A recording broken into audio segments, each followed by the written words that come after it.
All right. Hello, everybody. Hello, and welcome to the third session of the RPOA Virtual Free Real Estate Investor and Landlord Conference. This is the third of 12 monthly sessions featuring national speakers on some of the hottest topics in real estate investment.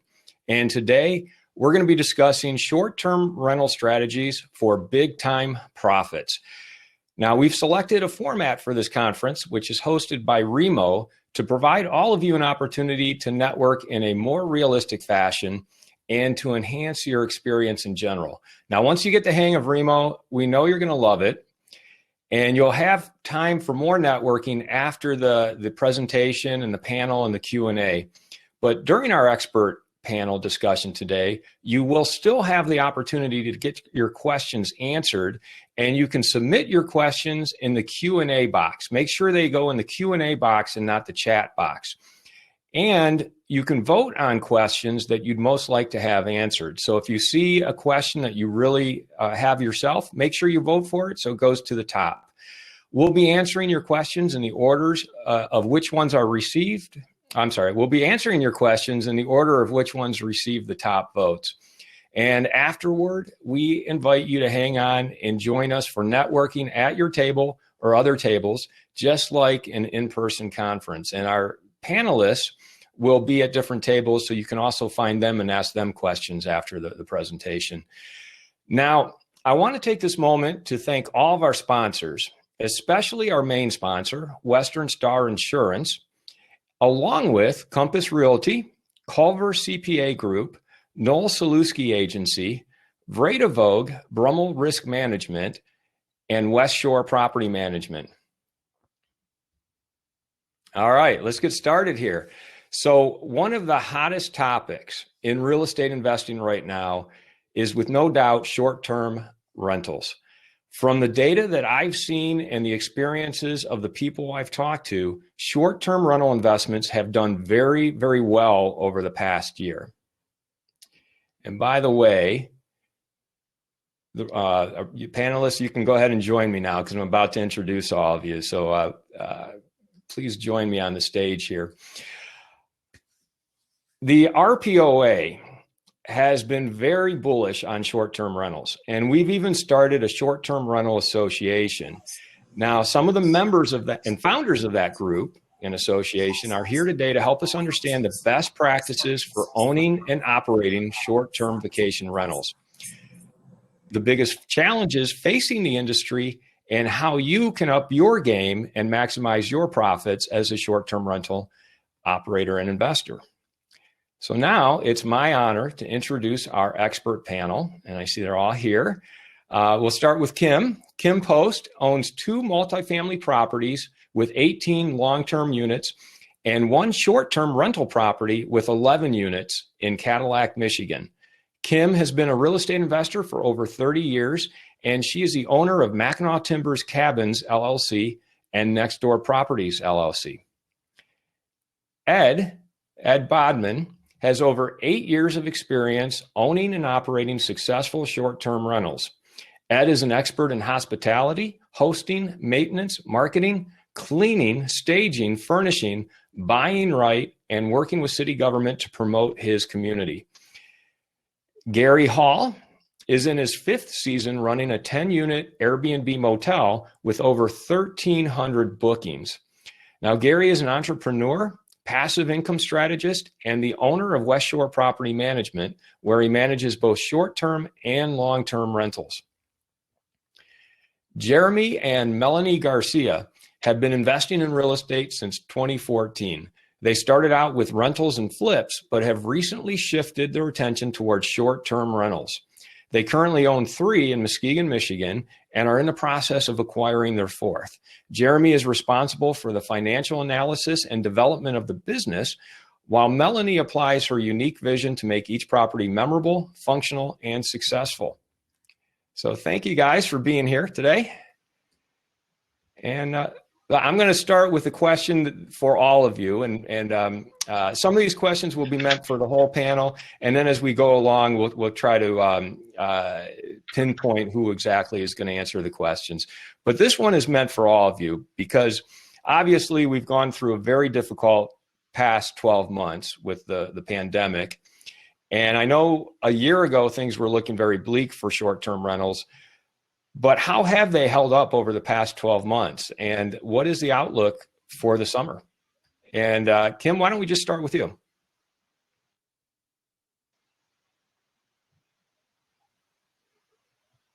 And you are muted. I can start with someone else. Ed, why don't we start with you? And Kim, you can figure out your audio issue. Sure. Last year was a crazy year, one unexpected for most of us, obviously. Usually by this time of the year, 60 to 70% of our properties are reserved, and obviously that was turned off last year until June 15th. And a lot of discouraged and concerned thought ended up being with a record year last year. I think what happened was June 15th kicked on, and everybody wanted to move to 4 different walls that they were looking at, and we were able to provide safe places near the lakeshore where people could be outside. So that said, usually things slow down after Labor Day, but they continued on to the end of October and even into the winter to some degree. We had more renters than before. So I guess it was a record year on the backside and overall for last year, and we expect more of the same this year. So record year. So your profits were higher this past year than they've ever been.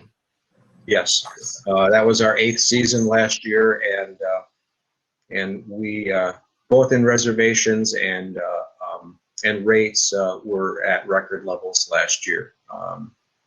And that's a good thing. I'm sure there are friends of ours down in Florida, for instance, that were hit in the middle of the beginning of the pandemic that probably suffered some pretty sizable losses. But here in Michigan, I think it's been positive for most. Gary Hall, go ahead and unmute yourself. What was your experience? Was it similar to Ed's? Very similar. I mean, obviously during the initial stages, when short-term rentals were basically illegal, the bookings lowered for a while, but as soon as it opened up, I mean, we were fully booked even without any of the major events that were going on, which was really nice. Biggest change that I've noticed, and I've talked to several other rental or short-term rental people, and they've noticed as well, is that as Airbnb has become more of a mainstream event, we're getting more and more late bookings as people, with short-term rentals or with vacation rentals back when, VRBO, which is now Vrbo, you would think of something that you needed to book a year in advance and that kind of stuff. And even on the very large properties we have, we'd be booked out a year. People are booking as soon as they finish. If they liked it, they book for next year. We are getting a lot more last minute bookings. And I think part of that is because Airbnb is getting bigger, and part of it's because of the pandemic. No one's quite sure what's happening. But we're expecting for this year to have the same thing, record level of stays, but a lot of last minute bookings. Yeah, that puzzles me a little bit because and I stay at Airbnbs, and I've already got mine booked for summer vacation. And my perception is everybody wants to stay at Airbnbs because for some reason there's this perception that they're safer than hotels. I don't know if that's true or not, but there does seem to be that perception. So my perception was, well, there's going to be a frenzy to book all these Airbnbs, but I'm hearing the opposite from you. I think it's both, but the hotel people that wouldn't stay at a hotel are now booking Airbnbs because of what you're saying, but they're treating it more like a hotel. So you're having more people expecting to be able to just that weekend go and book something. So I'm getting a lot more people requesting, oh, are you open tomorrow? Even for a $5,000 a week thing with nothing booked on the calendar, I'm still getting those requests like, do you have availability for tomorrow? Kim, what about you? How have your bookings been this past 12 months, and what do you see for the summer? We, very similar to Ed and Gary, we were very dead once the pandemic hit. Then June 15th, the floodgates opened and we were booked. It turned people away almost every weekend. until the end of October.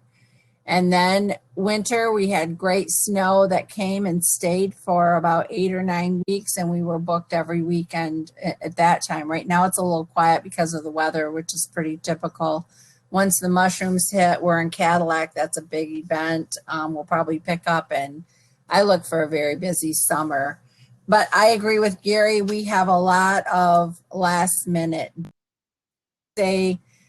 Monday and Thursdays of the week end up to be busy phone calls for that weekend or the next weekend. We have a few booked out, but not tremendous, but we've kind of always been like that. And I think because we're small cabins, people like to check the weather, see if the events are going to be held, because they're still, is 4th of July going to be on? I've had bookings and then they cancel because they don't know. So, but I look for a busy summer. All right, thank you. Jeremy and Melanie, well, you have 3 Airbnbs in Muskegon. What's been your experience over the past year? So last year was, we had the same thing as everyone else. We were shocked at how well everything did. This coming year, we are seeing the same thing that they're both seeing, or everyone's seeing. We have 1 and 3 beds. So the 3 beds seem to require, you're gonna have a family there. They plan out a lot farther in advance. Mm-hmm. The 1 bed, we're seeing the same thing, a lot of last minute stuff. I think that's kind of indicative of who's staying there. You're gonna have couples that can just, do things at the whim. Whereas if you have a family, you need a little more time to plan, and you're gonna plan out farther in advance. We're expecting a very strong summer. I mean, last year, 40% of users to Airbnb were brand new. And I have a feeling that a lot of those people will be repeat customers. It's an expanding field for sure. All right. Well, thanks for that. So because of the pandemic and just the added steps that hotels and the hospitality industry has had to take, what changes and adjustments have all of you made to your business practices to accommodate the changing needs of the customers? And how do you see that carrying out over the next 12 months? And we'll go through everybody. Ed, why don't we start with you again? Sure. Yeah. One of the biggest changes I made is I moved from folks that were cleaning for me, that had summers off or semi-retired, to a professional group. I think the concerns over COVID and my concern over what I potentially could be liable for pushed me to a professional cleaning service. And so that was a big change for me. And there's always a learning curve with new folks that you're working with. And then the focus on some of my ads were outdoors focused, nature focused, space focused. We have a big beach here. We have a lot of nature trails and things that folks would feel comfortable with. And then maybe lastly, internet speed. I think there was more folks that were going to try to work and vacation at the same time.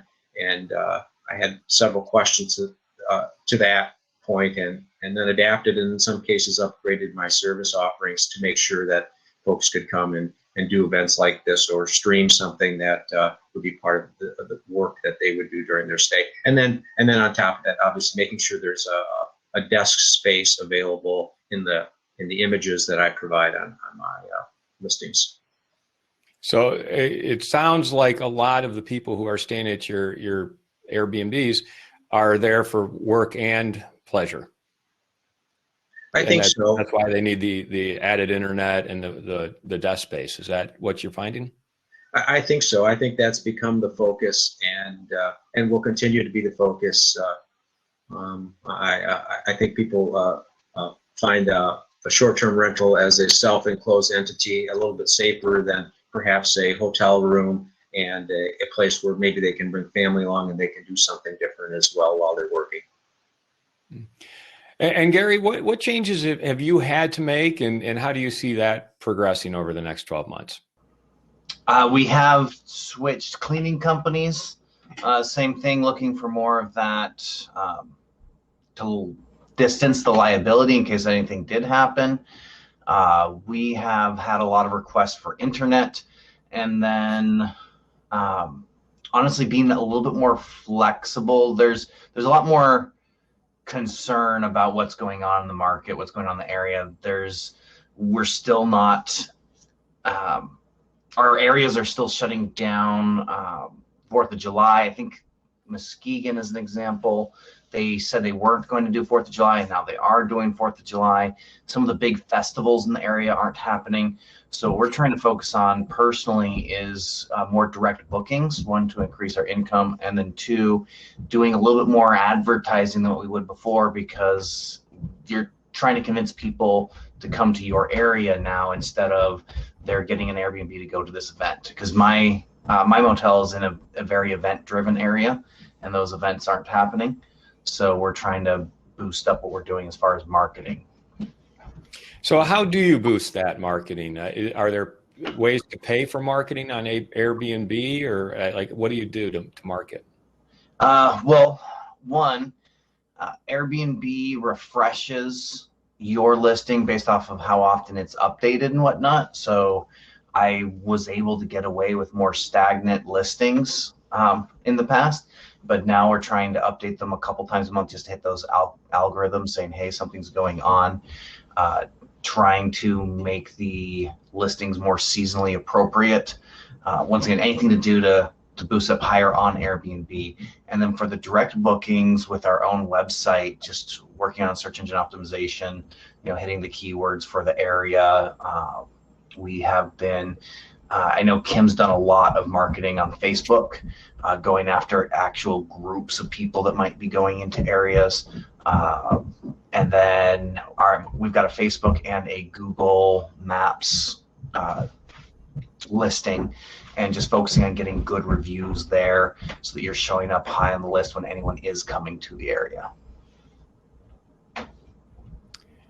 Great. Thank you for that. Kim, that's interesting what Gary just said, that you're doing a lot of marketing directly on Facebook. Is it to specific demographics or types of groups that you think would be the type of people who would want to stay at your short-term rental? Yeah, interesting. I'm learning Facebook, and I still have a lot to learn about it, but I have joined some groups that, like, for instance, their Michigan snowmobilers was one, because we had such a great snowmobile season this year. And somehow I saw it through the Visitors Bureau in Cadillac. So I joined just very low key, but then would, if somebody asked about lodging or something, I would respond. And pretty soon I had a lot of play off that. And I'm trying to hit different groups like that. Then I have some paid advertising that we do, and we try to hit those types of groups kind of based on what the season is. We have there's kind of an underlying group of, like, there's a fat tire bike group that comes to Cadillac I just learned about, and they have races. So I'm trying to hit on some of those groups and just be part of the group, and not, in your face advertising, but just when people are asking, be there. And then also some paid advertising, and that seems to work well. And I'm trying to work hard to post 3 or 4 times a week. That's it just seems to work. People start following you, you start being more noticed, and one will recommend you to someone else. We also are very tight-knit. The lodging group in Cadillac work with each other. So if we're full, or we know that this customer is more of a motel person, and it's amazing what that has done, the cooperation between groups has done for us. I mean, we each benefit by it rather than looking at as competitors. We're small. We don't have a lot of hotels or anything like that. Just when one Airbnb or one short term is full, they'll send us our way. We do the same. And how are you able to measure the results? It's really great that you're targeting these Facebook groups and putting the word out about your Airbnbs.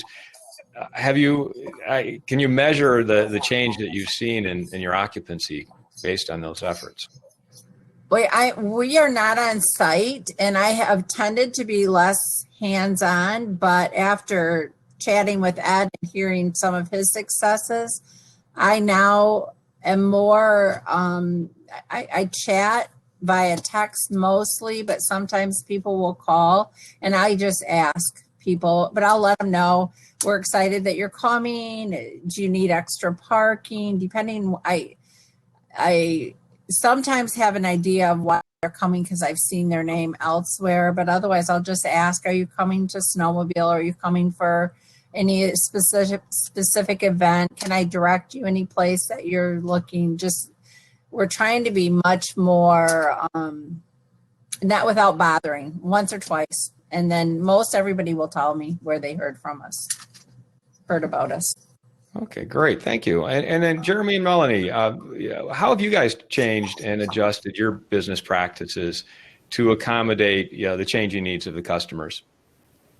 Kind of the same as everyone else. We went from like your daily cleaner to a cleaning company. That way it's all like sanitized and stuff, and they put like cards out and stuff so people feel more safe about it. Also, we've started putting desks in places for people because we actually like in the winter at least to find traveling nurses that are going to stay a couple months at a time. So we've really been trying to put like desks and stuff in them for them. What else would you say? I think the biggest thing is just making people feel safe. When they got sanitation cards and rate me cards on my cleaning, they know somebody was actually there. It wasn't some fly-by-night person. It was a professional cleaning company, and I think that gives people a lot of peace of mind and adds a level of professionalism to us. Say that again, Jeremy. How did they know that a professional cleaning crew had come through? So they leave their cards, and they actually have rate me cards. The cleaners' names are on it, who were there to clean. And it says it has been sanitized. They usually leave them out in the open. So, they know somebody was there, and they cleaned it, and they have their name on it. So you're really pointing to the added efforts that your cleaning crew has taken to make your customers feel a lot safer. Yeah, and we've been adding that to our listings too, so that way people can see that they are sanitized and they are cleaned professionally. Great. Now I see a lot of really fantastic questions coming in the Q&A, so I'm going to shift over to the Q&A questions and start with the top one here. Which is, does the panel recommend Airbnb versus VRBO or both? And we don't all have to answer that, but who does want to answer that? Gary, go ahead. We recommend direct bookings. Booking direct and having a place for you to be able to take the bookings directly. One, it creates a moat around your business where you're not going to be at the whims of a change from that platform.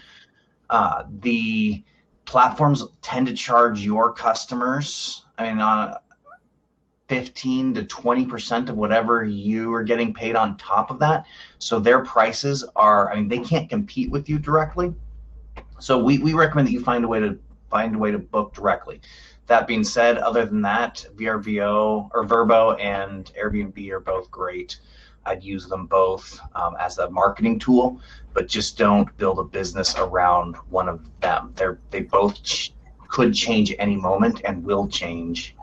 And our Airbnb has already announced that they are going to, and they've started doing this in Europe, they're going to start billing the owners an extra, I think it was 5% or 10% of their bookings. So there's extra costs are coming the way, and there's no way to control that. So direct booking first, then Airbnb and Vrbo. There's a couple I wouldn't recommend, but I'll let you, reach out to me privately before I, diss a company publicly. Can I add something? Oh yeah, go ahead, Kim. No, go ahead. If you have to add, Gary, or ask Gary. I'll remember my question, but please go ahead. I love direct booking too. I love all the channels. There are many channels out there. They're great for marketing tool, but they're not your customers then. They're Airbnb, Vrbo, and all the other. They're their customers. And so yes, for marketing, great. But on the flip side of that, be prepared for when you direct book, because now you need to make sure you have a screening process. You make sure you have a contract, which if you're not a member of the Short-Term Rental Association, make sure you sign up. We'll talk more about that, but we are just unveiling a contract form for our members. But there are pros and cons. If you're just doing one or two, I think you want to be on as many of these platforms as you can be. But if this is your business or that's part of your strategy, then I would definitely do direct booking. And I think Ed has a great something he's worked on to add to that. Well, I certainly have used Airbnb and HomeAway Vrbo. I think that if you're just getting started, that is a good place to start. And maybe this speaks to what I heard in the question, in that for smaller places, 1 and 2 bedroom places, I tend to use Airbnb and see more traffic here in Michigan with that. And Vrbo tends to bring in an older audience, which is generally larger properties with more bedrooms in them. But certainly, once you mature in what you're doing, and if you're doing this certainly more so as a business rather than just to subsidize one property, I think that it's going to make sense to build your own website and to get into the complexities of booking direct. There's certainly a kind of a step of revenue generation there that actually Airbnb and Vrbo have provided to us to see that people are willing to pay more for our properties with a direct book. It really seems like Airbnb and VRBO have built the infrastructure and the systems and all that. So it's really plug and play.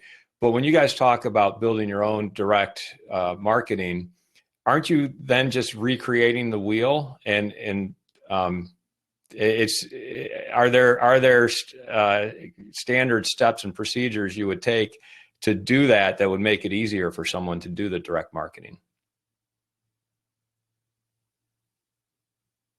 Kim, it looks like you wanted to answer that. Well, there are systems out there that allow you to do direct booking. Some people charge, I mean, most of them you have to pay for, but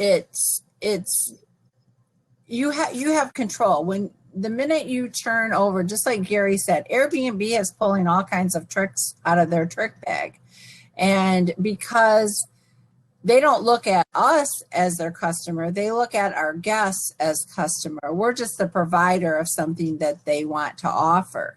They can set any rule at any time. Like last year, it was a big eye opener. They canceled anybody who had a reservation in certain areas. I don't know if it was all areas. They just flat canceled everybody's reservation, made everybody refund the money. The owners didn't have any choice of that. And I think that was a big wake-up call. But if you look at anybody who's been in long-term or into short-term for a long time, it's always been about direct booking. All the lakeshore, 100 years they've been renting their vacation properties out along the lakeshore, and it's been direct booking. I think Airbnb and Vrbo are wonderful for people just getting started to learn the ropes, and they have a system all in place. But there are other ways to get this system all put together for you. Gary? In my view, it's actually the exact opposite of what you said. Instead of them putting in all the effort and we're trying to recreate the wheel, there is no unique value proposition that Airbnb or VRBO have. They're literally just a marketing platform. What they have done is made staying at a vacation rental mainstream.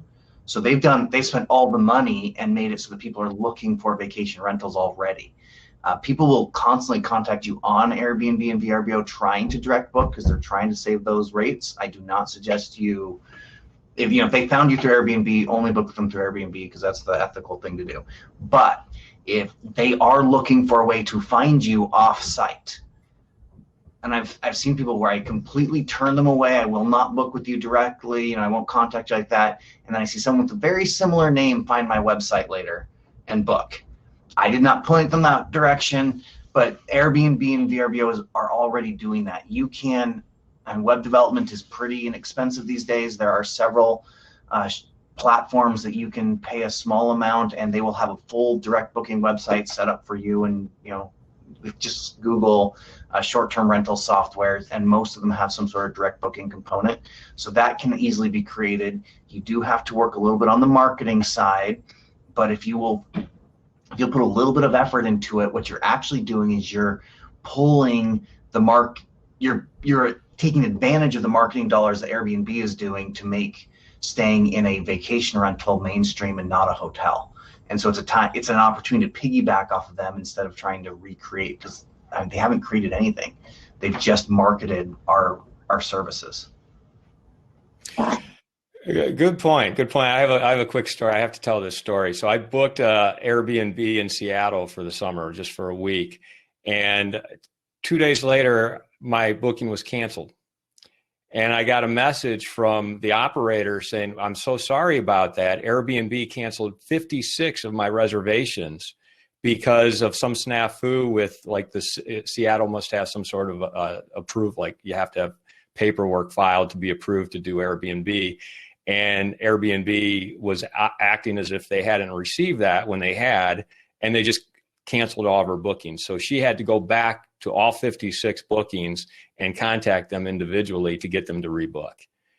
So what you guys are saying, that just kind of points to that. But Jeremy and Melanie, your take on Airbnb versus VRBO. So we haven't actually done anything on VRBO. Currently, we've only done Airbnb. And that just has to do with our preference right now. That's what most people in this area are using. As we expand and look at using dynamic pricing, different things like that, where we can manage things cross-platform a lot easier, VRBO becomes a lot bigger of an option to add. For simplicity's sake, we've only been using Airbnb just to make our lives easier. And as Ed said, most people out here are booking through Airbnb, so we don't feel like we're losing a whole lot. I look at the listings around and through AirDNA, 75 to 80% of all the bookings in our area are through Airbnb. All right, thank you. So great questions coming in here. And remember, you can ask questions in the Q&A. Do not ask questions in the chat because I will not see them. I'm only looking at the Q&A, and then you can vote on which questions you want to have answered. So I see that the top vote getter right now is about rules and regulations and laws. What rules, regulations, and laws do we need to be concerned with regarding Airbnb and VRBO in the West Michigan area? I hear issues of legality all over the country. So who wants to speak to that?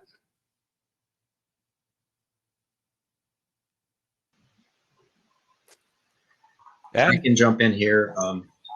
Certainly there is a lot of social media and news-related conversations about this topic. And it really boils down to the local entity or township or community that your property is going to be listed in. It's separate now. There are a lot of different legislative efforts to try to regulate that more generally at the state level, and I think that's ongoing. I think you have to have a sense of what the sentiment is in the locale that your property is going to be put there, and things are subject to change. Obviously, I think from my experience, it's been there's always a grandfathering type of a equation in something that happens in the future. But when you say grandfathering equation, are you saying if you're operating Airbnbs now, if the laws change in your area, you're hoping you'll be grandfathered in? Well, predicting the future is difficult, but in what I've read, there has been grandfathering. Certainly here, it's managed differently in each community. I've heard in some cases where there's a percentage of properties within the community that are going to be allowed. So they're limiting the number of short-term rentals Most communities, I would say, are really a long ways away from that. I don't think that in West Michigan, maybe with the exception of the Grand Haven area, which was into short-term rentals long before these platforms came around. I don't see that there's going to be a legal. Well, there are examples of people who try to challenge current rules and regulations and have lost. And so maybe that's an attorney question here rather than just an opinion. Well, given that I the think- rule, go ahead, Kim. No, go ahead. I was just going to, real quick question, given that the rules and laws are really specific to the community in which you would be operating that vacation rental, who would you contact at the city level just to say, what are those rules and laws? And if you pick up the phone or go on the internet, who do you Google or call? Zoning. The zoning department. I think that until this kind of dies down, somebody had said a while ago, this is kind of a fad in the investment world, real estate investment world. And people are up in arms in some locales with Airbnb growing, and there are a lot of newbies, one or two people getting into it that don't really know that they need to be professional about it. They should not be renting it on Super Bowl Sunday if you have neighbors within 10 feet, because there's going to be a big party if you're renting it to 16 people on Super Bowl Sunday. I'm going to put another plug in for the Short-Term Rental Association, because we need to be a group that has some grassroots and really encourage professionalism and say the benefits to these zoning administrators and zoning committees of all these places, that we are good neighbors. We keep our places up. They have a tendency to be nicer than long-term rentals. We could put a short-term renter in that parties every weekend and has all kinds of company. But we don't, because of the police have been called once on your property. That's what people remember. So I think that we need to work on this together, because the zoning people right now are afraid of short-term rentals for whatever reason. Yeah, definitely a hot button issue. Gary, go ahead. Plug for the association. We do have a lobbyist down in Lansing, because the hotels, who are our direct competitors, do have large organizations that are lobbying to make it harder for short-term rentals to operate. So once again, if you'll join our group, part of all of our dues go to support a lobbyist in Lansing who is proposing legislation that would protect our rights. Because the legalities, as you said, is a huge hot button issue, as it is popular right now. I've seen everything from, there's 5 or 6 cities right near where we're at, right on the lake. 2 of them have outlawed short-term rentals. 1 of them has outlawed it anywhere except for this very small area and only a certain number, and that number's already been met. And then you have some that said, hey, we want to try and jack up the prices for inspections for short-term rentals and that kind of stuff. There's a lot of community pushback as affordable housing is, we're the demons of affordable housing coming in and swooping, taking up all the affordable low-income housing and turning it into rentals for vacationers. That's how we're perceived. So if we don't have a good group that can band together and present a different image, 1 locally at the grassroots level and 2 in Lansing, we're going to have trouble. So please join. And thanks for mentioning the Short-Term Rental Association. That's a great organic plug. Let's go to the next question here, which is about home insurance. What type of home insurance do you need for your home where you're actually doing this? So Jeremy and Melanie, what kind of home insurance, or what kind of insurance do you guys have for your Airbnbs? How does it different from your rentals? So we do actually have a different policy for this. And the any insurance agent should be able to help you with this. I think ours is like $150, $200 more than a traditional package. It just got to cover more things. But I mean, at the end of the day, $200 versus our profit, it's pretty nominal in the grand scheme of things. But yeah, there is specific insurance that you will need to make sure you're covered for short-term stays. Why wouldn't you just rely on Airbnb's $1 million insurance policy? I would not even. Yeah, they could pull anything, that's for sure. I have a feeling there's a few loopholes in there. I'd be interested to see how many times they actually ever paid that out. I think they still have a high deductible. High deductible. Mm-hmm. Are you all in agreement with Jeremy there? Do you pay for a separate policy that's a little bit more expensive? Yeah, We I'd have add commercial that. property. Right. Oh, your commercial, sure. Yeah. My individual houses, I think I'm paying roughly 20% more than I would for a rental property insurance. There's some content that's involved. There's some additional liability that's involved there. And then I do have an umbrella policy and also a business liability policy as well. So I don't think insurance costs are restrictive, but you do need to spend some time with your agent to understand what you should have.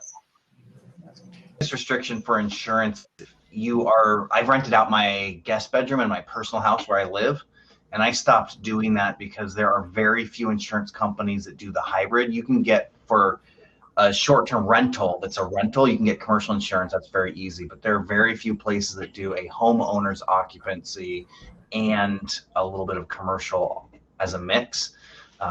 Very few places actually offer that. So you will get denied if someone gets injured on your personal property as a rental in a guest bedroom if you do not have the correct insurance.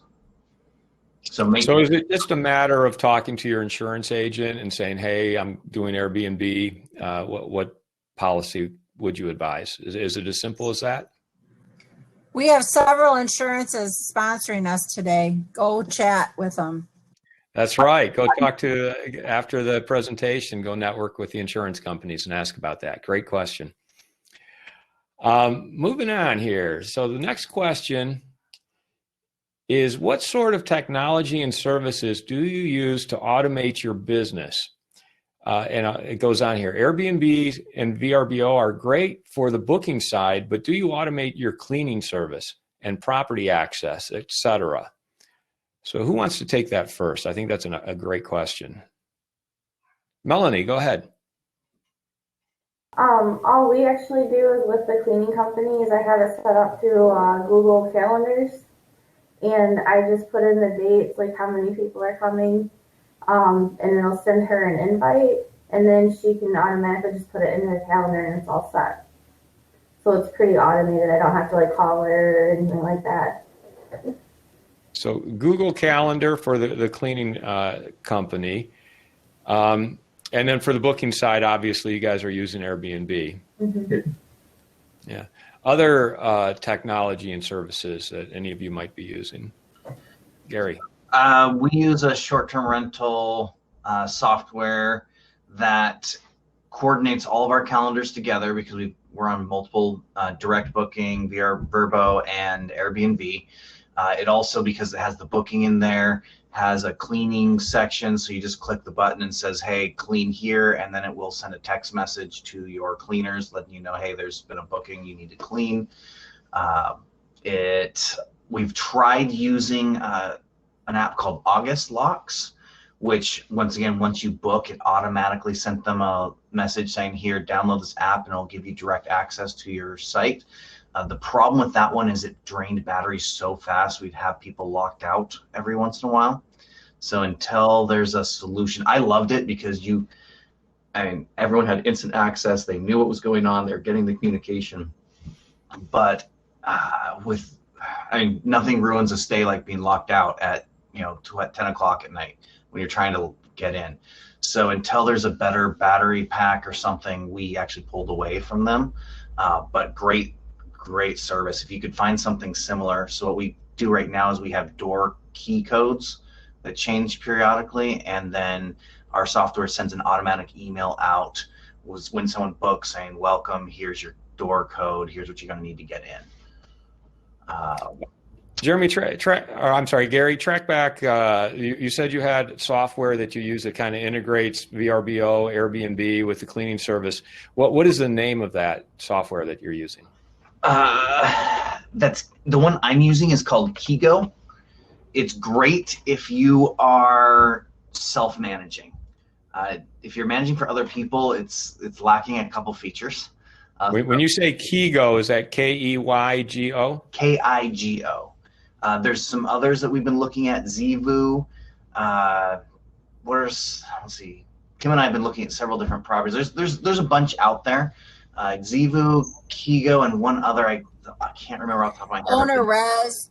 There are a lot of really good ones, and there are some that are even like Zivu has a free feature. If you just have one or two, you put your listings in there, and they spread them to 50 different channels. They collect payments. It's amazing. Stay tuned. I am just switching to Zivu where everything will be automated. That's my goal for this summer. We currently are using TouchStay, which is a guidebook that's online, and we send a link, or it's not a link, it's a little kind of an app. And we have because I used to do all in hard copies, but because we have 11, that's kind of hard to keep up on. And now that also has automatic emails.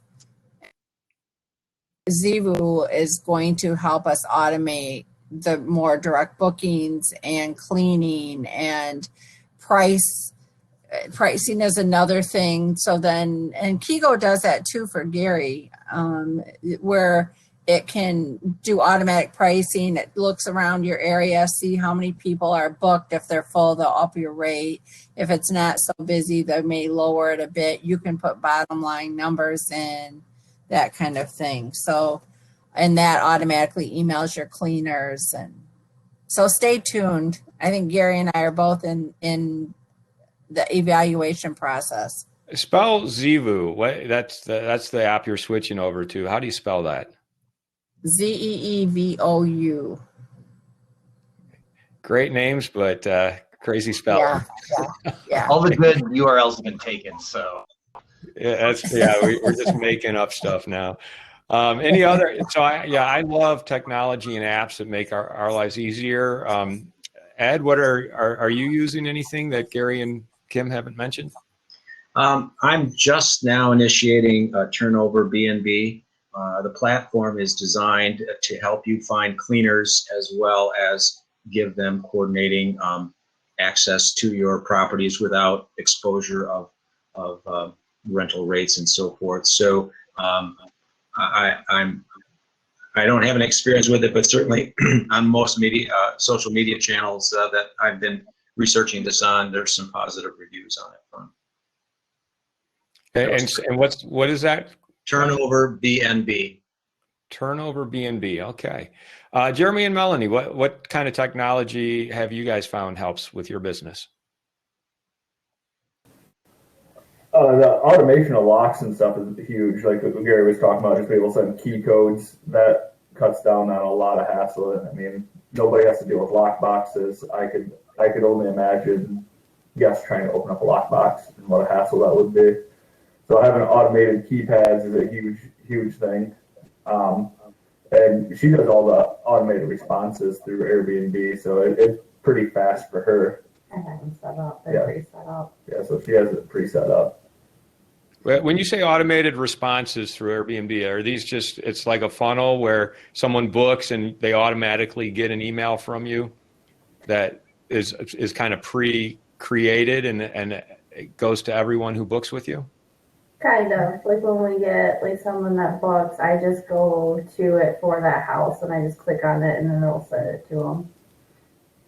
Okay, so you don't have to type new emails every time. You type it once, it's in the system, and then you just shoot it out when the timing is right. Yep. And do you have to pull the trigger on shooting it out, or can you automate it so that Airbnb just shoots it out while you're sleeping? I normally do it. I think there is a way you can do it automatically. I I'd rather do it myself because some situations when people tell you why they're coming, it's not appropriate. So I'd rather manually do it myself. Okay, great. Let's move on to the next question here. And thanks for all these great questions that we're getting and great answers as well. Okay, I just asked that one. What recommendations do you have around acquiring a property with the intent to make it a short-term rental? So if you're looking to buy a short-term rental, what advice do you have for someone who might be in that market? Gary. So we just did 3 hours across 3 weeks about the subject. So it's not a really short thing to answer, but you're going to be looking for location. You're going to be looking for what amenities. You're going to be looking for the number of people that you can fit comfortably in the property. That's on the property side. You're going to be looking at the city ordinances, your local neighborhood HOAs, whatever that's going to take. And then I want to, because it is a little bit more work, I want to be seeing about double the income from what I would get in a long-term rental. So I'm really condensed. Those are the 3 things that I'd be looking at. And before we get answers from the rest of you, you just said you did 3 hours over 3 weeks. Is that through the Short-Term Rental Association? Yeah, the Short-Term Rental Association, we do a monthly first Wednesday of the month at noon, REMO, and we discuss this, and we broke it up into 3 different sections and talked about how we would pick a property. So everyone's able to come. If that's a free, you don't have to be a member of the association to join. You just have to be on our Facebook. But we do want you to be a member too. And are those recorded and available to people? Yes. Go ahead, Kim. You were just about to say that. Yes, we have recordings, I think, on the website. And Christina has posted the website in the chat and in various other places that you can get. And we're kind of doing a series from beginning all the way to opening a short-term rental. It's going to take us about 1.5 years, but each Wednesday is each first Wednesday of the month is another step in that series, and they're recorded. Linked in the chat to the website if you guys do want to join and get access to those previous recordings. They are available. Fantastic. Thank you. Let's go back to the question. I'm sorry about the detour there, but great information about the Short-Term Rental Association and the content you're making available to people. Acquiring a property with the intent of turning it into a short-term rental. Other advice for people who are in that position? Check zoning. That's the first thing. Make sure you can actually do it, huh? That you can actually do it. And what is the temperature of the township or the zoning regulators? Are they on the verge of making changes, or do they seem okay with it? That's one of the first things I do. Is I actually, rare for me, but I ask permission first. And Jeremy, that's great advice.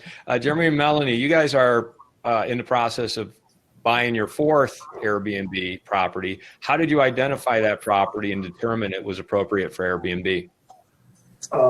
First, we always look at location. That's always one of the biggest factors. Then the functionality of the house. If it's got a really bad or weird layout, it doesn't matter what location you have. If it doesn't feel right, it's not going to be a great place.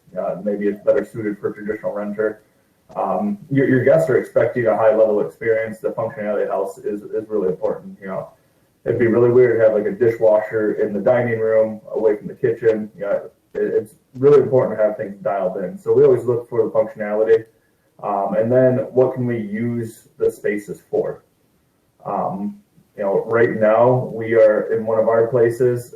We had a cool brick garage, and that's currently being converted into a speakeasy game room because the house is themed into a 1920s after the Great Gatsby, the book. So we're putting a pool table in there. The walls have all been blacked out.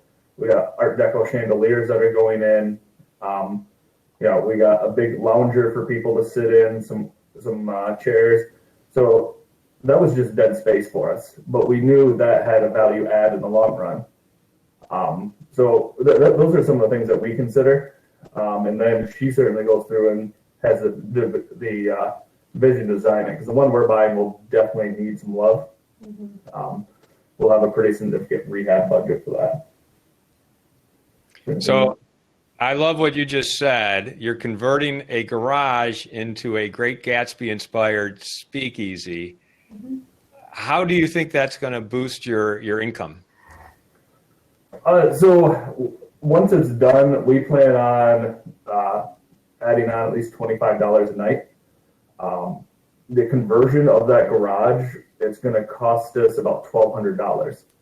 So we thought it was well worth trying to get an extra $25 a night. They got built-in entertainment. It was the backyard's fully landscaped, so it's got a fire pit, a tree house already. We've been putting in other forms of entertainment just to keep people and their family there. We think it'll be a big draw when they see that sort of entertainment. So it's set for a family of 8 or 2 families of 4. It'll sleep 8 people. We've even put in the giant Jenga towers into each one of our Airbnbs, just as extra forms of entertainment. It's a way to draw people there. Hopefully they see the giant Jenga towers in the pictures and they can see themselves playing with little Timmy there. Whether they touch it or not is a whole other thing, but if we can draw them in by spending an extra $20 on 2x4s and doing this, it seems well worth it. That's fantastic. That's great. All right. Thank you for that question. Can I just buy a house and start short-term rental, or do I need a specific permit from the city or county? I'm from Portage, Kalamazoo, Michigan. So do you need a permit to do Airbnb, or I mean, again, do you need to check with zoning? What's the scoop there? Yeah, every area is different. You'll need to check and make sure that whatever area, because there are a lot of little townships and cities and villages,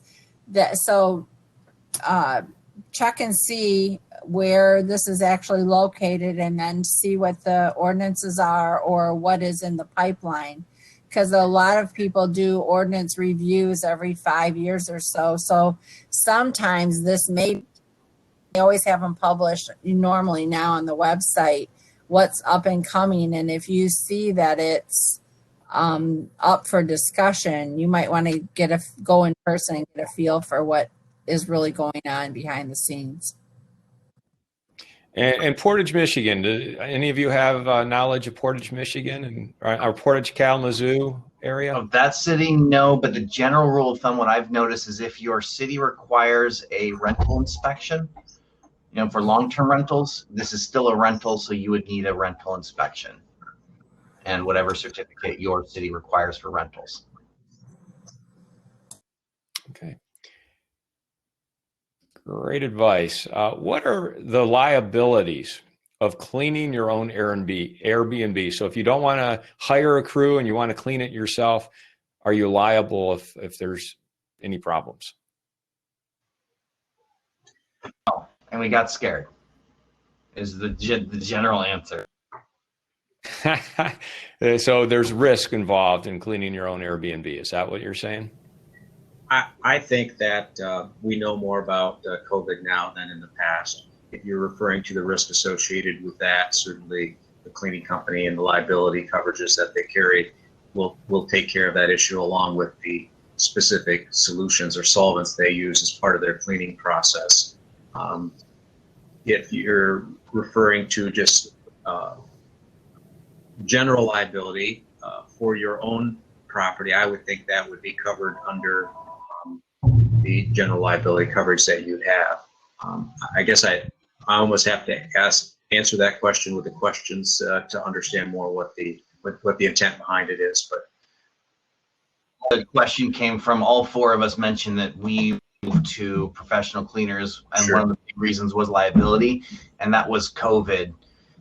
Technically, during that time frame when they put restrictions on when you could stay or when you could rent, Airbnb came up with a bunch of rules of stuff you had to do.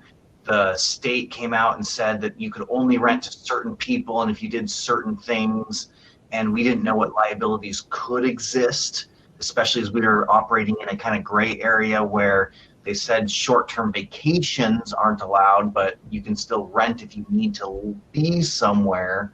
There's so much gray area. I think all of us just took a step back and said, I'm going to at least remove that amount of risk from me. On the COVID side, I think that we know more now. The large platforms have protocols for cleaning. The CDC has cleaning guidelines that we can follow. So certainly you can pick up on those and cover the liability concern as far as COVID goes. There are some options within platforms. Some folks let their place sit for a day or sometimes 48 hours before they rent the next property. I don't know many people that do that, but I think there was an address of trying to address public concern in the past, and we've moved past that. I think we know enough now on the COVID front to confidently say we're cleaning our properties as needed. All right. And then for areas where short-term rentals are technically not allowed according to the zoning, what can be done and how? So what do you do to change that climate? Short-term rental association. This is what where we need to have a big group. Right now there are some bills. We're not real optimistic at this point, but there are some bills, property rights bills, and actually there's a lawsuit. One of our members is actually involved in a lawsuit with the city of Grand Rapids. All these things take time and money and groups of people to push for this stuff.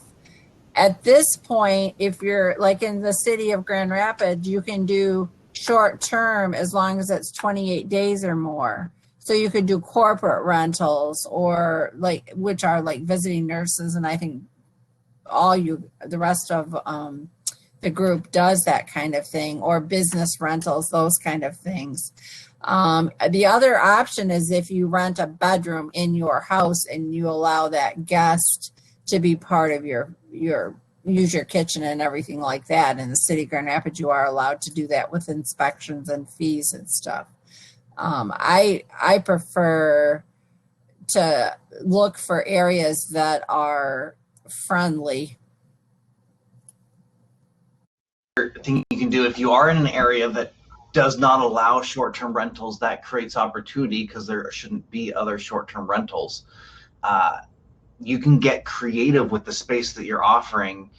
It doesn't have to be in a home. You can get a commercial property.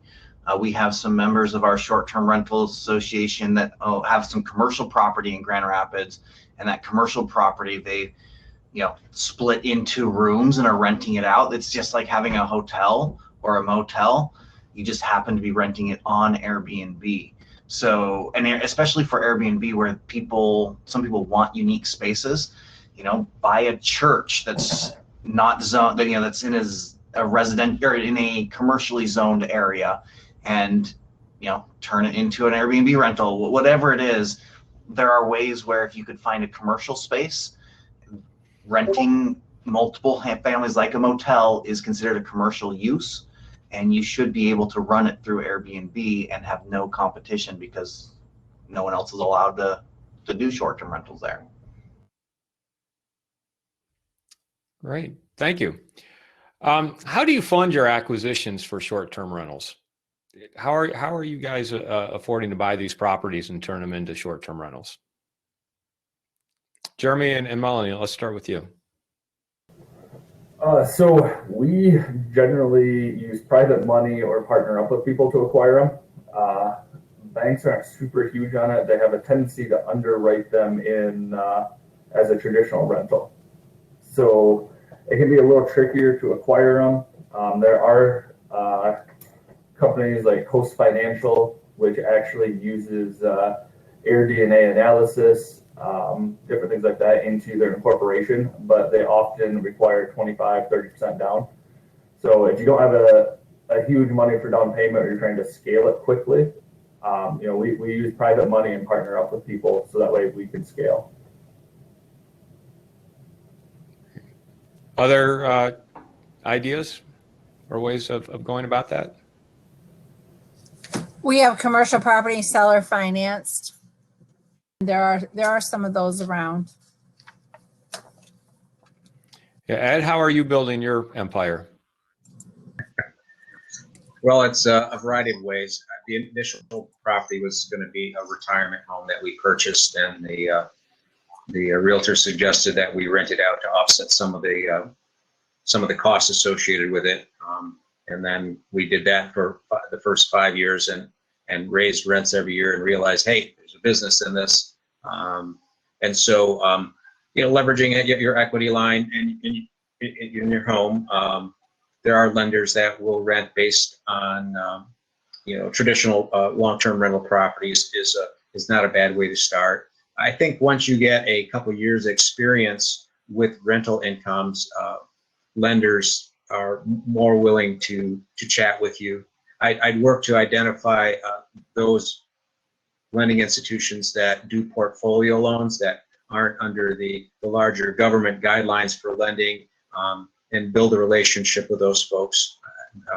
So there's some flexibility there. There are a lot of government guidelines in that. It is one of the challenges in terms of getting into this industry, but I would say initially it would travel along the lines of acquiring a traditional rental, a long-term rental property, and then doubling from that. There are a lot of investors that are interested in the idea once you can show results.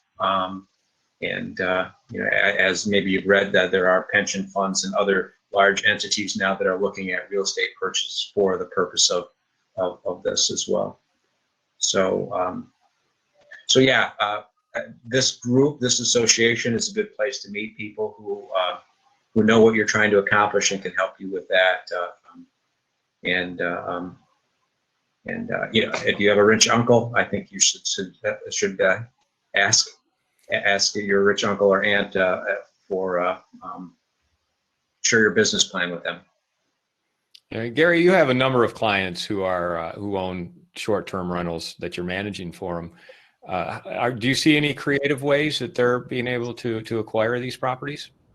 I know several buy them as long-term rentals, rent them for a year or two, and then switch them to short-term rentals. I don't know if that's legal or not, but I know several are doing that. And then a lot of seller financing. When you do seller financing, be careful. Plan on that being the last type of financing you get, because refinancing them can be very difficult. I personally have mine seller financed, and I have tried everywhere I can to refinance, and it's just not happening. And is that with the single family Airbnbs, or is that with your motel? My personal motel. That one's seller financed, and no bank will touch it, and they all give the different reasons on why, but whatever. And then everything, I mean, getting short-term loans, they pay for themselves pretty quickly. So you can even afford to pay higher than normal interest rates because they bring in so much income. So as long as you have the ability to fall back on a long-term rental, I mean, hard money or a private money is not out of the question. I mean, you can pay much higher rates and not really feel it. And that's what most people end up doing. Thank you. So here's a question that I think we've kind of addressed, but maybe there's more to the answer. So I'm going to ask this question, and let me know if you can add more value to the answers here. What are the benefits of having your own online booking website versus using one of the platforms for booking? And how easy is it to set up and map your Airbnb account? So Gary, you want to start us off with that? I know we kind of went over some of that, but is there anything you can add? So it depends on which software you're using to create your own website. It's really easy. Mapping just takes a little bit of time. And then you can update on your website and it will automatically push out to all the other platforms like Airbnb and Vrbo. The biggest benefit is you get, they're your customers. So Airbnb and Vrbo, they hide the customer's actual email address. So email marketing becomes difficult to get repeat customers. They try and hide, everything that they can. The communication has to go through their platform to be able to qualify for any of Airbnb's guarantees or whatnot, which can cause problems in the future. And then, as I said, Airbnb and Vrbo will charge 15 to 20% more. I've got a booking that just went through, $5,000 for a week. The Airbnb fee, which they show you, was $700. So I could charge directly $5,500, beat Airbnb's pricing by $200 as a direct booking, and make an extra 10% on my money, or on the same week. So if you have the ability to split your pricing, and here's what I'm offering Airbnb, and here's what I'm offering Vrbo, and then here's what I do direct, you can undercut them and make significantly more money. And what is that platform? The one that I'm using is Kigo. The other one is Zeevoo that Kim's starting soon. There's several different ones, and then I believe Ed is actually creating his own website to do the same thing. So anyone can create their own booking site. There's enough places out there where you should be able to be up and running within a week with your own website. Ed just did. Talk to Ed. He just did one from. Ed, tell us about that. You're creating your own website. Are you a programmer, or is there a kind of a Wix type plug and play website that you can build for this type of thing? As my business has grown, the complexity of reservations and fees and so forth have gone north. And as Gary was saying, that the large platforms are charging the traveler a considerable amount. The idea that you could build a website and offset or offset the cost of the website and maybe even gain some revenue from doing that has been something on my plate for a while. We just launched our website, which has a booking part of the platform as well. I hired an agency. I worked with an agency to do it. I know people who are programmers that could probably do it, and certainly many folks could do that on their own.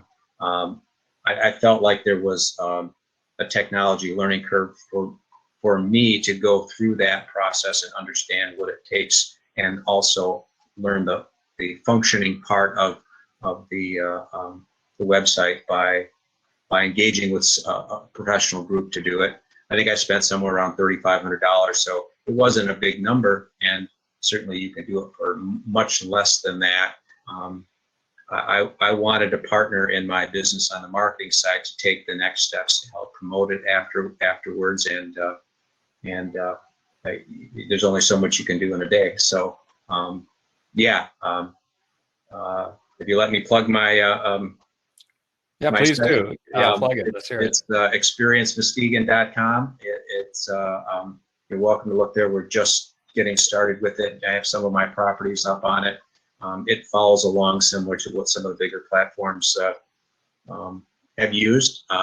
And the idea behind it is and behind everything I think in this industry is the experience. That's the differentiator in what we bring to the table, and that's what promotes our brand is the experience that we give. So a lot of the questions in the chat area and the Q&A area, I think if you focus on that part of the equation, it's like, what experience am I bringing to the traveler?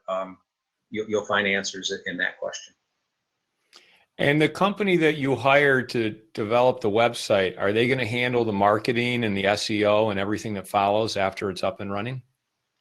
I pay them a small monthly, less than $100 monthly to help maintain the website and troubleshoot it should it go down for me. They are helping with some of the SEO work, and we're starting to have conversations as to what's next after we get this launched. This first year is kind of a beta year to just to learn the ins and outs of the platform and how we need to improve it over time, and ideally make it better and more streamlined than what some of the bigger platforms are. Great. Anyone else want to add to this question or answer? Great. So is anyone doing short-term rentals outside of Michigan, Florida, or elsewhere? If so, what's been your experience? And if not, do you guys have any insight into vacation rentals outside of Michigan? Are all of you strictly in Michigan? Is that the case? Yeah, I would suggest there's a Facebook group called the Business of Short-Term Vacation Rentals. It's really for property managers, and there are a lot of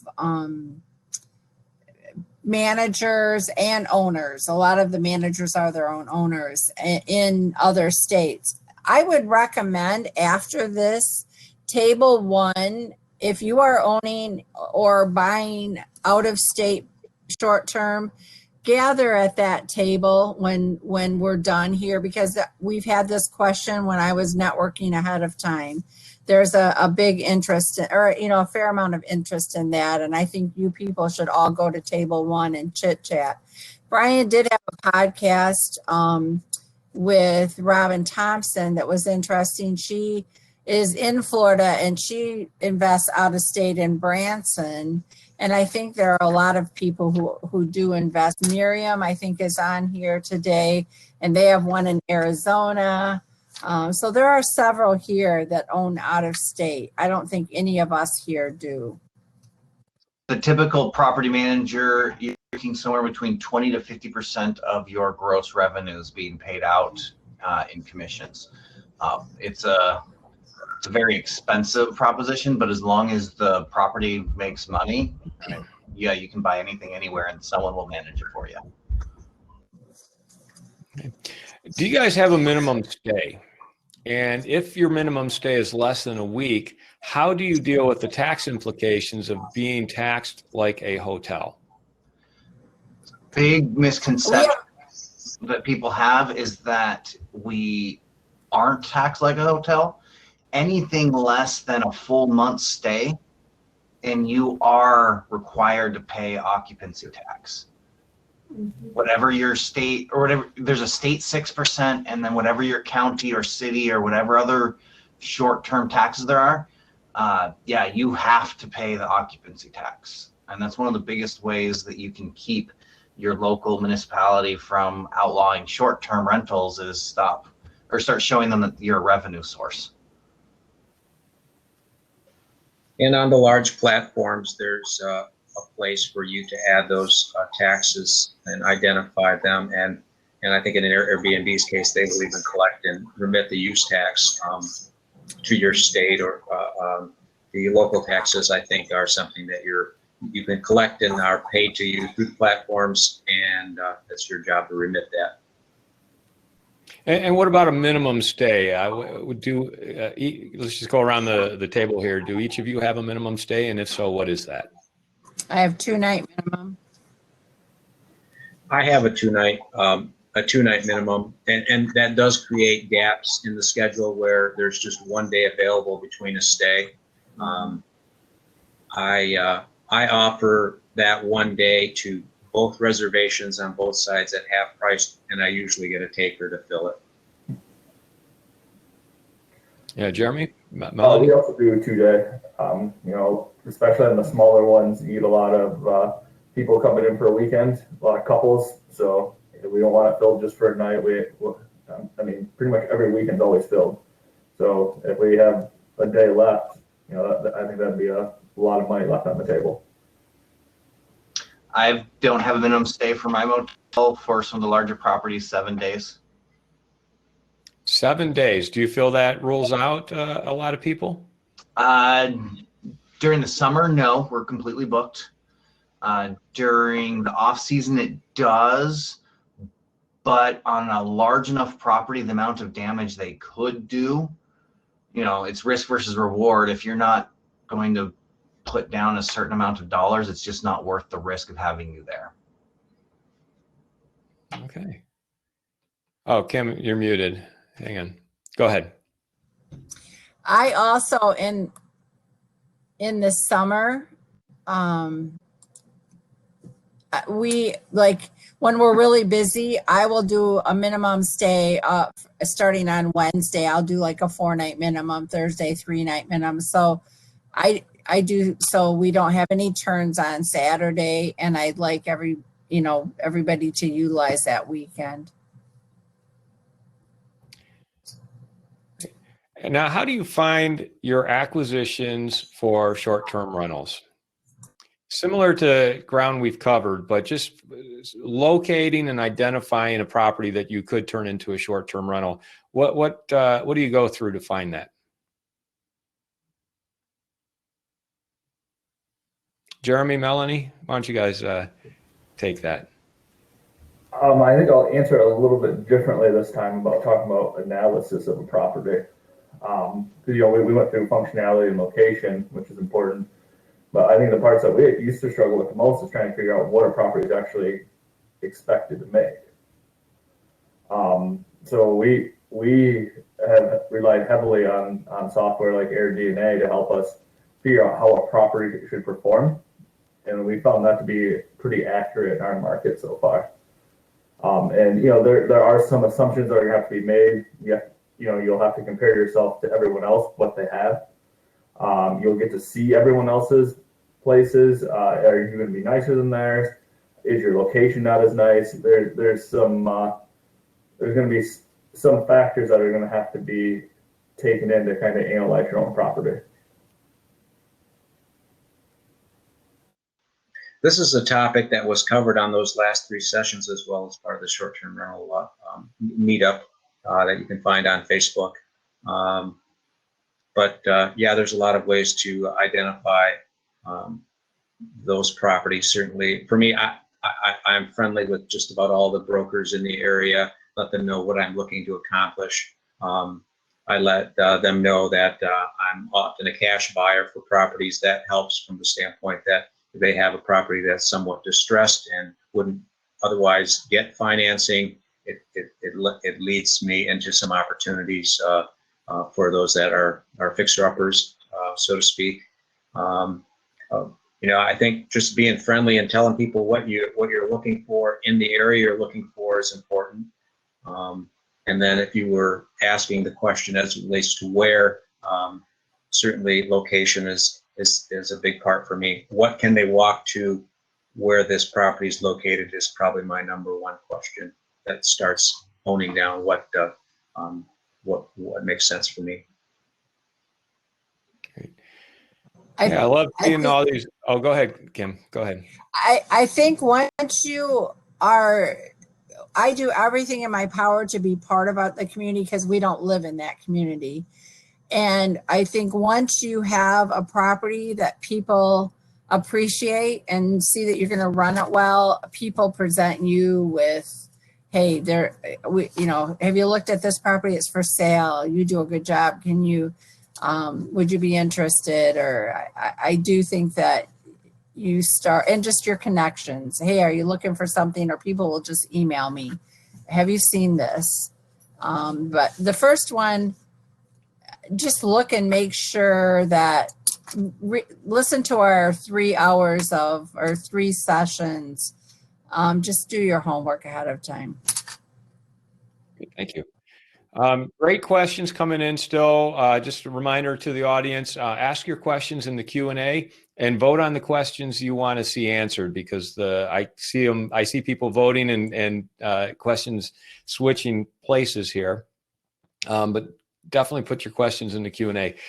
The next one here is, do you have security or monitoring in place inside or outside the home?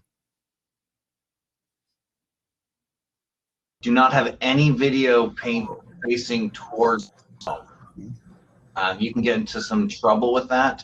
Like, if you do have security systems near the home or cameras, they need to be facing away from the home, because if there's any suggestion that you could be seeing, like if it's facing towards a window of your house, at any point if they have the window open, that's considered illegal, like your Peep It Tom or something. So any security cameras you have need to be facing away from the house. I don't personally have any. I've got some on-site managers at my motel. The other properties, I mean, no, we don't currently have any video cameras on ours. We're just installing them now. Ours will. What are you installing, Kim? We are just installing video cameras to see the traffic coming and going, so that we can see all the entry doors and see, because we're not on site, and we have cameras at all of our other properties that we can monitor in our home offices, and it's great. We've not had strong enough internet until now to install them, so I have a tech guy that installs them, and then we will be able to read them on an app on our phone or on our computers. And it's really nice. I look forward to it. I miss it because of our other properties. Just if there's a parking problem or somebody can't get in, you can tell and heads up. Did they check in yet? Are they out yet? That kind of thing. And these cameras, are they installed in the parking lot so you can kind of see? Because it sounds like you're installing them sort of in contrast to what Gary just said, where they are pointing toward the building. Well, they are, but not looking in. So ours are we have a horseshoe shaped drive, and then we have fronts and backs. So they're basically from the front looking back, from the back looking forward, and then to catch the whole front that is blocked. And then we have it so we can add on. We have like 8 cameras going in right now. Okay. View would be horizontal along, so you able to see into any of the windows. You just be seeing down the corridors. You can see who's going in the doors this direction, but you'd never be able to see in the property. Gotcha. Right. Ed, it looked like you had ideas. Yeah, I think if I own properties at a distance, I might have Ring doorbells facing outward, but my properties are all local, so I take a little bit more of an analog approach, which is Uncle Ed is lurking. I travel past my properties pretty regularly. I put firewood in the back of my truck and I offer it to folks. I have fire pits in I think all my properties. I'm looking to engage, frankly, just to get a read on what that particular visitor is up to, and not intrusive in any way, but just friendly and trying to be helpful to grow their experience in the neighborhood. Tell them things that locals might do if they're looking for something to do. But yeah, by and large, I don't know. I've had a few issues along the way, but I sense that I can cut them off. If I travel by someone's place at 7 p.m., let's say, and they're actively in the yard, and I can see a keg and 14 extra visitors in the place, then it's time for me to have a conversation with them. That doesn't happen very often. So I don't know. I think the technology is good on one hand. I do think it's going to create some angst for us as owners to see everything that people are doing if you get overly engaged in it. But at the same time, it can protect us from too many visitors and so forth. That in the end, for me anyways, as long as there isn't damage to the property, I don't care if they stick a few more people in there for one evening. That's okay. It's just obviously when things get out of hand that we're trying to identify. Right. For vacation rentals in Michigan, do you see a longer season, northern, lower peninsula, or southern? So, last summer I traveled to the UP, and stayed at Airbnbs, and it was fantastic. But I could tell the season was kind of cut short because of coronavirus. What kind of season do you see regionally, both between the southern part of Michigan and then northern and then the UP of Michigan? Do you have an opinion on that? I think that changes a lot based on the area itself. Here in Muskegon, we have a winter sports complex. We get people that stop in for that quite a bit. But I think Kim sees a completely different seasonality than a lot of people because she's got a lot of snowmobiling. She's near Cabernet, different things like that. There's winter attractions that you're going to have different peak seasons at different times. It really is going to be 100% geographical on seasonal peaks because you might have multiple peaks for different reasons.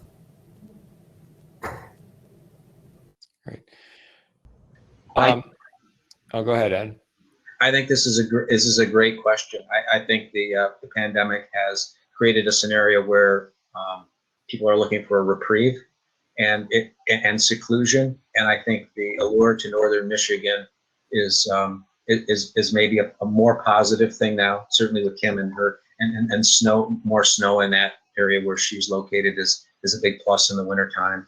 But yeah, I think it's a really good question. As long as the amenities are in place in terms of good restaurants and things that are drivable to that bring that entertainment with it, that expands the idea of northern Michigan cottages where you're just going to spend the weekend there reading. I think there's opportunity to the north. So I just got back last week from St. Ignace, just north of Mackinac Bridge, and everything shut down. But we went up there to go visit all the state parks and just visit the UP, which was really nice. Which goes back to Ed's comment, is it's more about accessibility. If you're in the northern peninsula and there's a snowstorm and it shuts down the bridge, you're stuck. You're not going to have an Airbnb up there. I also have stuff in Muskegon where it's way up on the dunes on a really small hill, and if there's a big snowstorm, you can't get up from there. So we don't rent very much in the winter. So it's if you are accessible, but if you are accessible, you'll be surprised at how many people go visit family during Christmas, or there's a January something, or snowmobiling. There isn't a time when you can't have someone there. In my motel, we're in Whitehall, Michigan. We're booked most weekends throughout the year. Obviously, summer you have a peak season, and then if during winter, if it gets really cold and you got ice fishing, you'll have another peak. But if it doesn't get cold, you don't. So you need to be accessible and then know what entertainment draws are bringing you into the area. We are year-round, and we are in an area that has a lot of year-round activities. And even with that, we're a little bit slow. And like when the fall colors go away, and then until Christmas, and then skiing starts if the snow is good, and we're close to Cabernet, so they make snow. So we're busy. But now and then once snow is gone until that first spring nice weather. So now my challenge is to find my little niches, because there's still a lot of activity, and maybe create. I mean, they do some cool things, like they have candlelight walks. The forestry department and the DNR were by Manistee National Forest. So maybe we'll end up creating an experience and selling that and include food or something like that. I think there's a way, when we have so much on either side of our peaks and valleys, that we can at least level it out a bit. Far north, you're in Cadillac, right? Yeah, we're in Cadillac. Mid-north. I mean, we're not that far north, but 90 minutes from Grand Rapids. So I love that this next question has risen to the top. Where can we join and get more information on the association? Who wants to answer that? And what is the association we're talking about? Kim? It's a short-term rental association. RPOA. Christina has the link. Gary has I think the link is on the chat in several places. There is a website for you. You can go to and sign up. You can go to the Facebook group on Facebook page and sign up through there. Christina is here. Kathy is here at the networking. Gary, where did you put? I know you put the link and Christina put the link. Is it in the chat bar? I just reposted in the chat, and I'm pulling up the Facebook page as well, and I'll post that in chat. So just go on there. And this is a great time to join because we are in our last probably 30 days of getting the $49.99 dues, and those dues will be annually for life. Once we have our going, which in June our website will be part of it members only, and those kind of things going to go up significantly. But even with that, we need our grassroots group and just information sharing, and the government affairs is a big thing though for this group as well. Great. So how do you ensure that your policies are being followed by the guests? Jeremy and Melanie, this is your opportunity to talk about your strict policies and how your guests always follow them. So, most guests are really good. We actually just recently had an incident at one of our places. Melanie, I'll let her talk about that because she really handled the vast majority of it.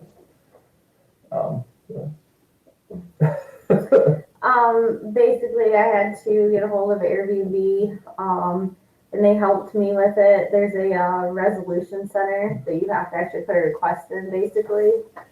Because this guest, what they did is basically they subleased it out.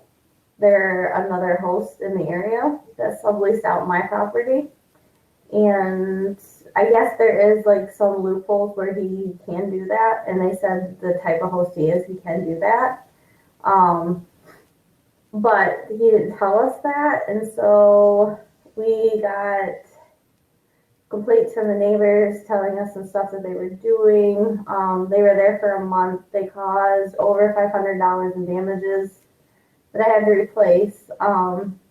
But anyways, the resolution center thing, I had to pretty much report all that. I had to take pictures, write it in detail, put the cost of things. So it was a long process, but luckily the guy was nice enough to pay it like very quickly, and he apologized, and it got resolved real easily. These people had dogs, which you're not supposed to have dogs there. They were throwing trash into the basement rather than taking it outside. So, the house is stinky, all sorts of fun things like that. They're not your typical guests. But, luckily, because you get to review the people and he was a host, he was very quick to respond and very quick to pay, hoping that there's not mutually assured destruction or anything like that, or just him being destroyed and lambasted as a host, because, that doesn't look well for him either as a host nor as a guest in the future trying to rent a place if he is destroying places. So it was an ongoing thing. It took us probably 6 or 7 days trying to figure out, because other than that, the worst thing that we've ever had happen is some towels or washcloths get dirty because somebody wears too much makeup and they won't come off the towel. Usually it's very, very minimal. So that was by far our worst experience we've had. Gary, go ahead.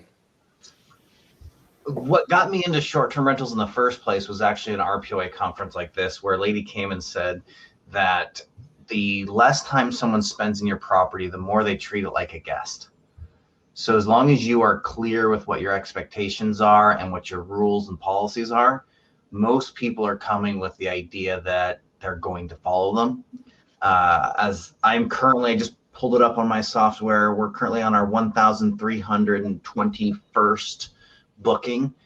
of those 1,300 bookings, we have had 2 incidents where we had to report and request money. And I don't do a lot. You don't have to do a lot. The biggest complaints that we do have are either, because we are in a motel, is if someone's smoking on the property, and you can smell that really quickly and send them a notice to don't. But that's, once again, we've got a smaller home or smaller unit, so you'll get a little bit more of that. And a quiet, a very positive, this isn't like a long-term rental where, send the lease violation, go through the court process. It's, you send a message like, hey, would you mind not doing that on the property? And they will usually not do it. That's been my experience. We've had really good guests too. My biggest problem has been with our pet-friendly cabin. And again, when you're short term, the threat of a police coming is very real, and it's a good ace in your pocket. We also don't do long term at all. Our property was a long term place beforehand. And so I'm very, very leery of any locals calling and asking to rent it. I tell them minimum 2 days and maximum a week. And after I've questioned them more, they want to say 10 days for something that might be possible. And I've had a couple of visiting nurses that have stayed for a little bit longer. But I totally agree with Gary. They start being like residents the minute they hit over a week. I'd add to that, my number one tool to ensure that policies are being followed is a label gun. I tend to label a lot of areas with reminders that I think people want to comply generally and be helpful and respectful.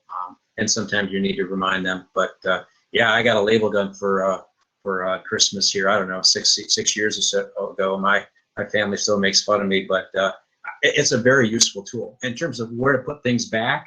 In terms of what not to do and not do with the thermostat and a lot of different parts of your home that somebody else will have to put back together if you don't. And I know maybe your question is in regards to damage, and I think that's just a part of doing business. Like Gary was saying, a couple out of 1,300.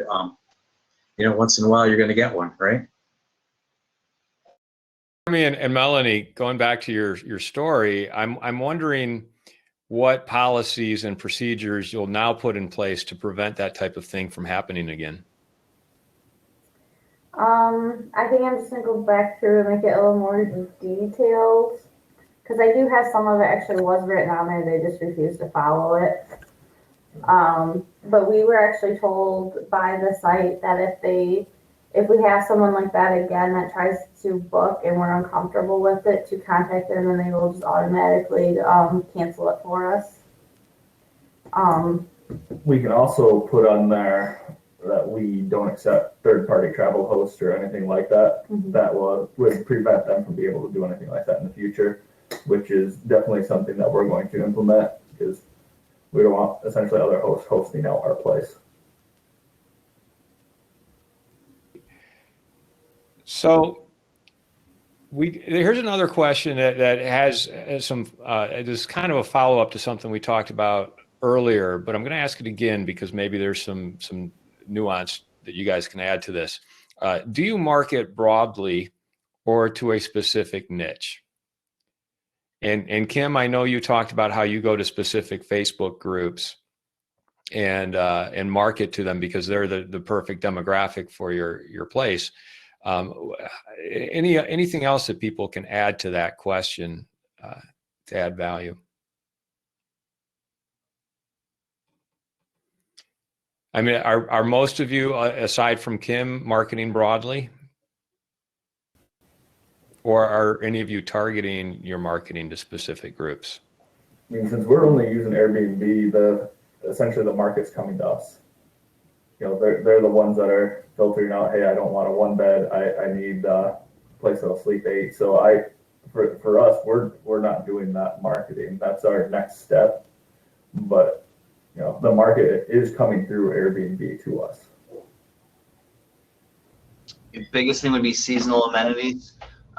The big festival in our area that happens once a year, and so when it gets close to that, we'll usually reserve 1 or 2 properties, block it off until the last week, and then the last minute, oh crud, you can't find anything in the area. You open that up and you can charge an arm and a leg for it. You just have to, mention that Electric Forest has availabilities, and little things like that you can do. But for me, at least, because we are in a good location, people are coming to us. So it's caring more about your reviews and making sure that when people find you, they'll book. I think the bedroom and bathroom count dictate who your market is, and the large platforms are going to help funnel those folks to you. I spend more time on the marketing side on off-season types of initiatives to try to get the traveling nurses and folks that are on work assignments for longer stays during the off-season, and talk with insurance company folks about folks that might have had a loss in their house, or realtors about who might need a place as an interim while they're moving or building another place. So I spend more time on that, what I'm calling the off season, but certainly it's plenty busy in itself. Great. A couple questions about amenities here. So what amenities have you found to be the most popular among guests in your short-term rentals? And what amenities have you found to be the best value adds if they're different from the popular ones?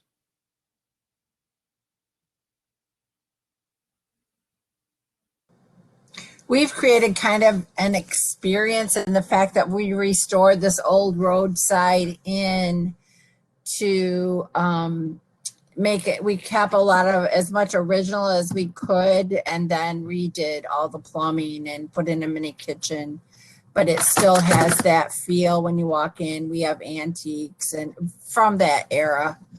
And we also make sure we're very upfront and honest in our descriptions so that when people come, it's better than what they expected.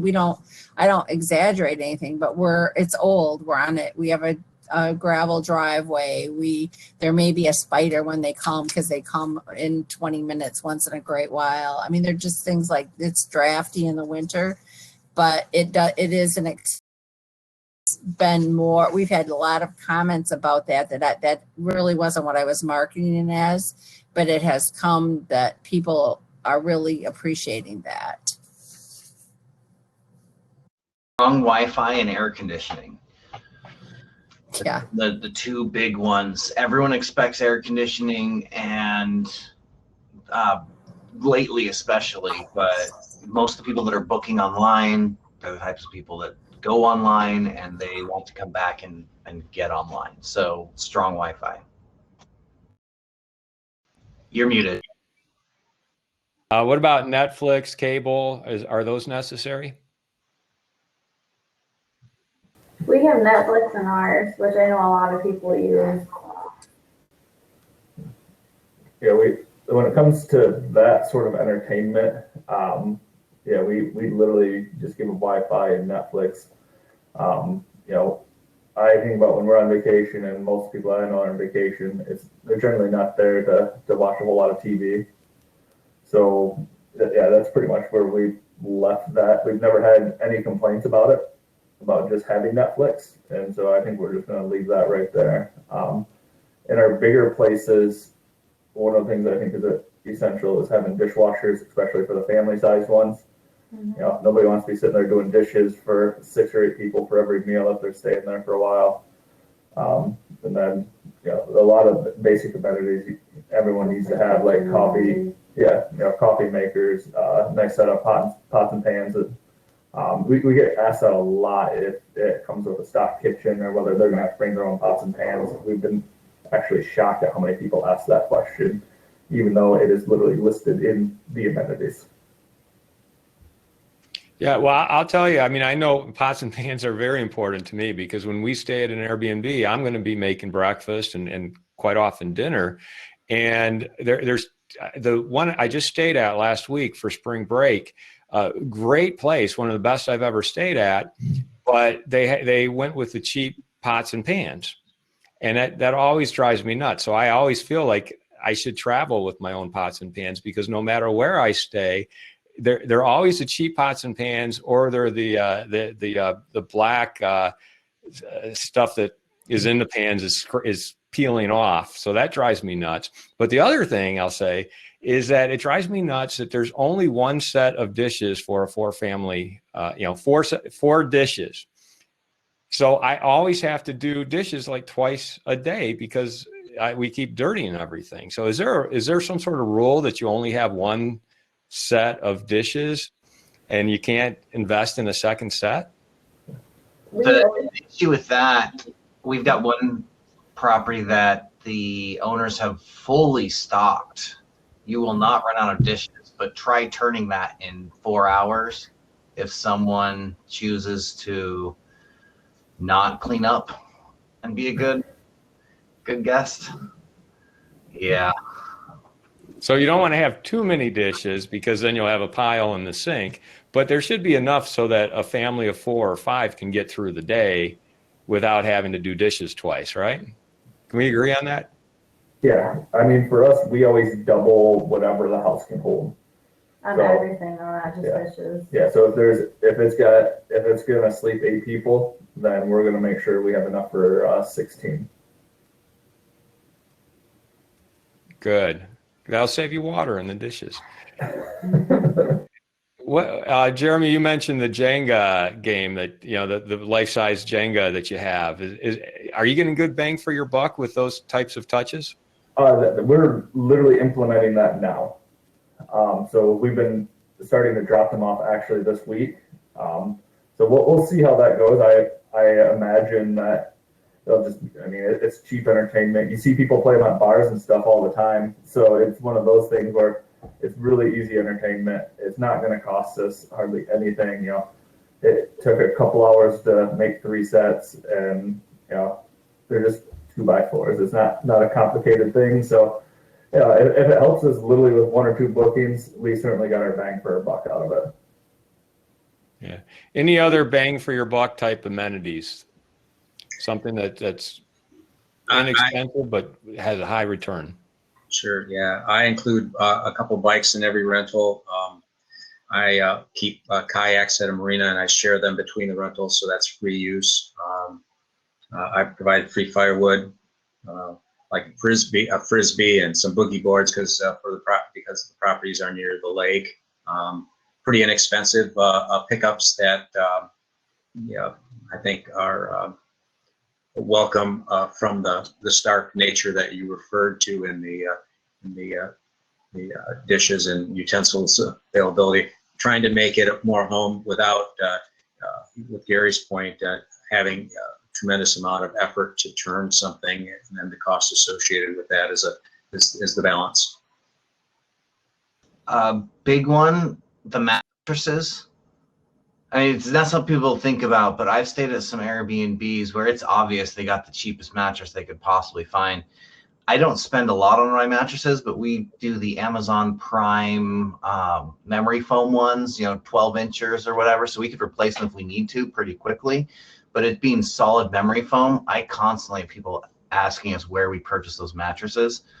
And the majority of the time they're going to be at your house, they're going to be in the bed. So just make it comfortable.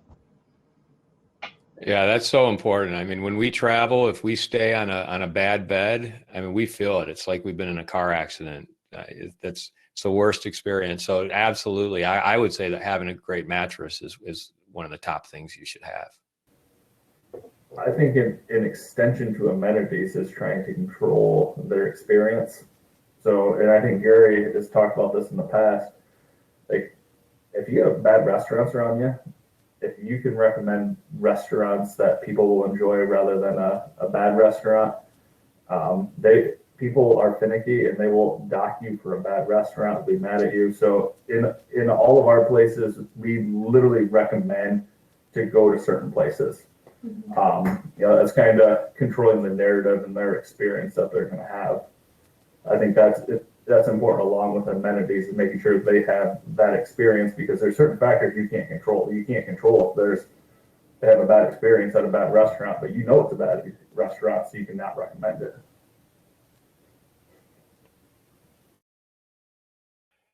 All right. How do you advertise and get visiting nurses or business professionals? I would imagine such rentals would be good during the off season.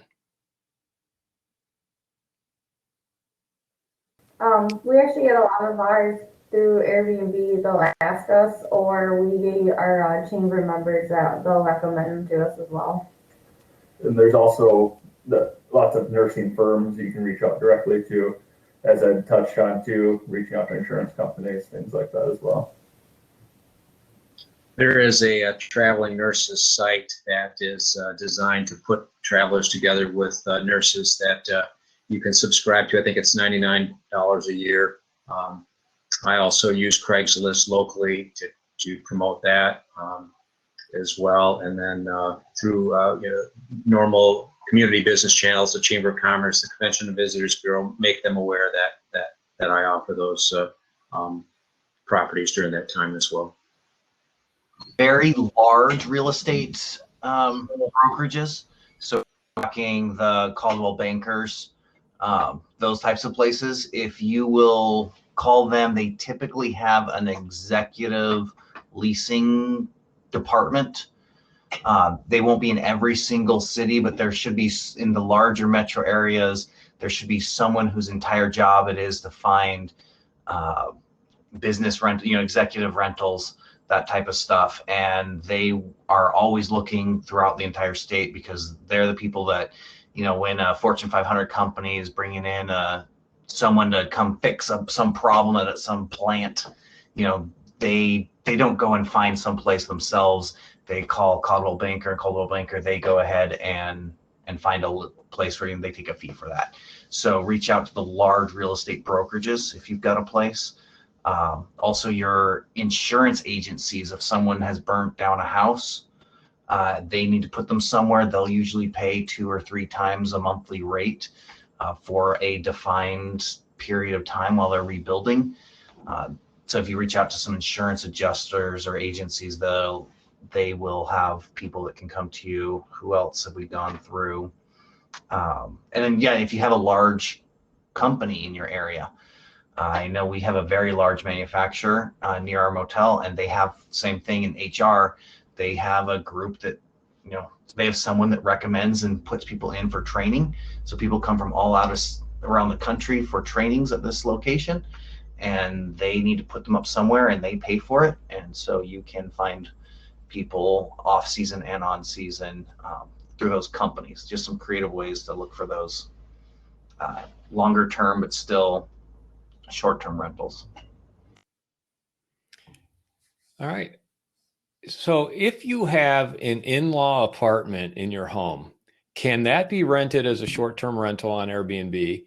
And do you need added insurance, et cetera, for it? So we kind of touched on this earlier, but let's answer this specific question. If you have an in-law apartment, can it be rented as a short-term rental? And do you need added insurance? Depends on zoning. It depends on your location and your zoning jurisdiction. And yes, you're going to need added insurance. So yes to the insurance, and check with the zoning department. Great. Do you purchase existing short-term rentals, or do you purchase standard single-family rentals and convert them to short-term rentals?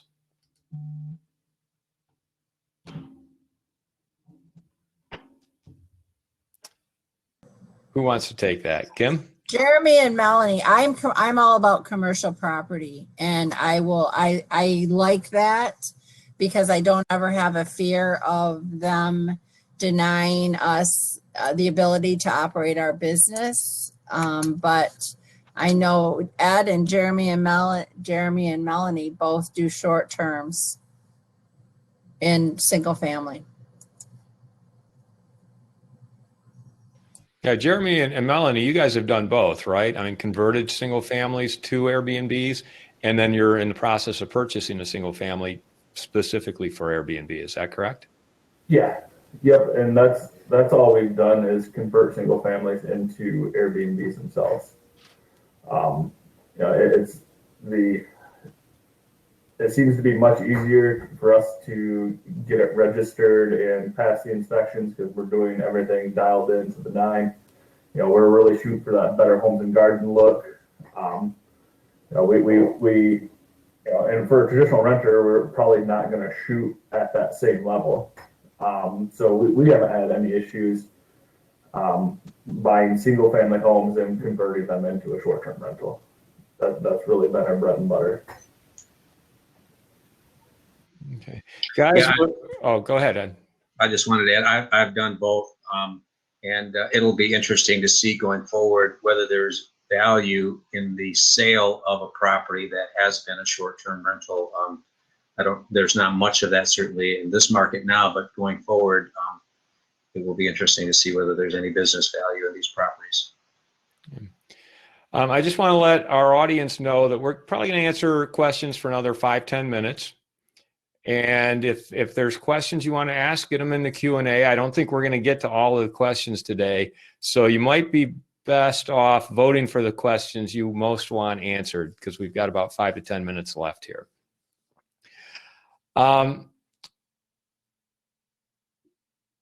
I feel like we answered that one.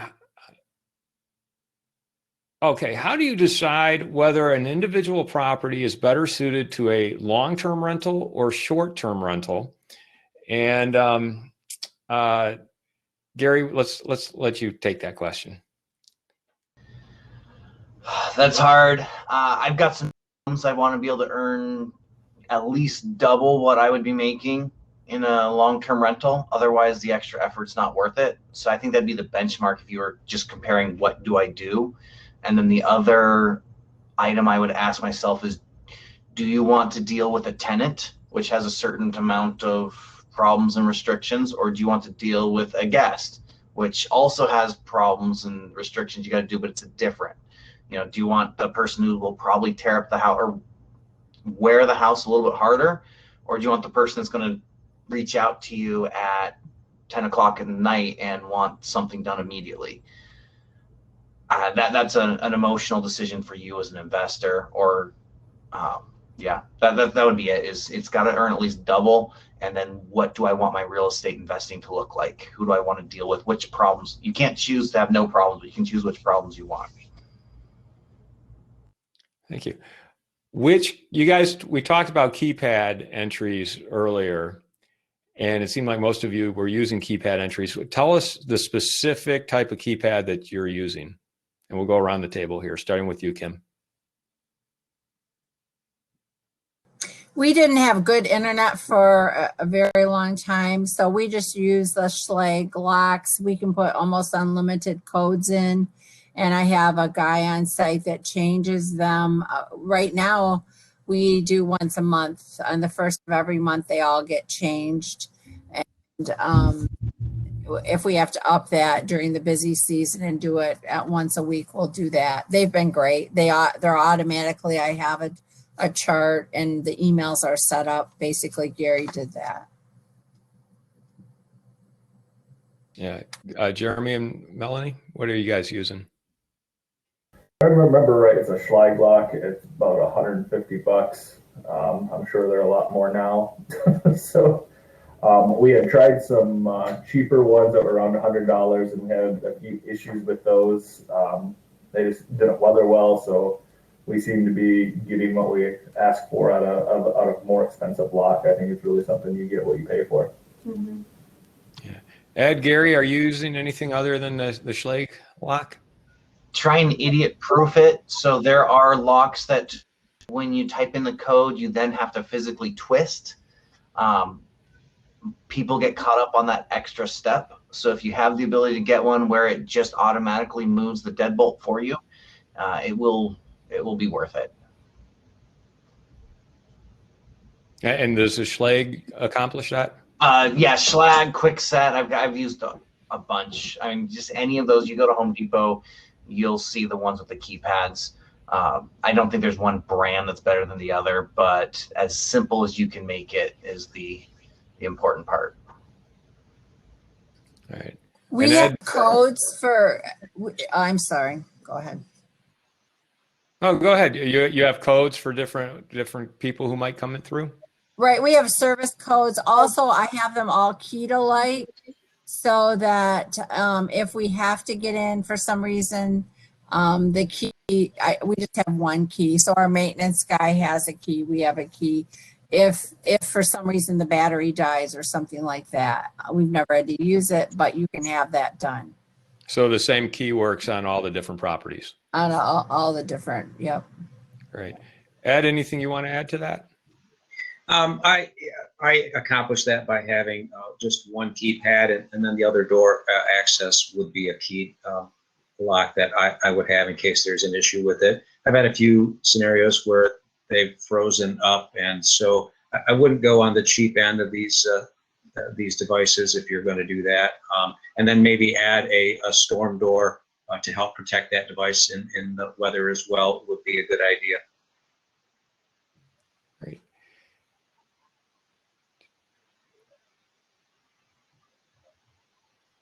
So do any of you, we kind of touched on the answer again, but do any of you use multifamily rental properties for short-term rentals rather than single-family rentals? And the answer is yes.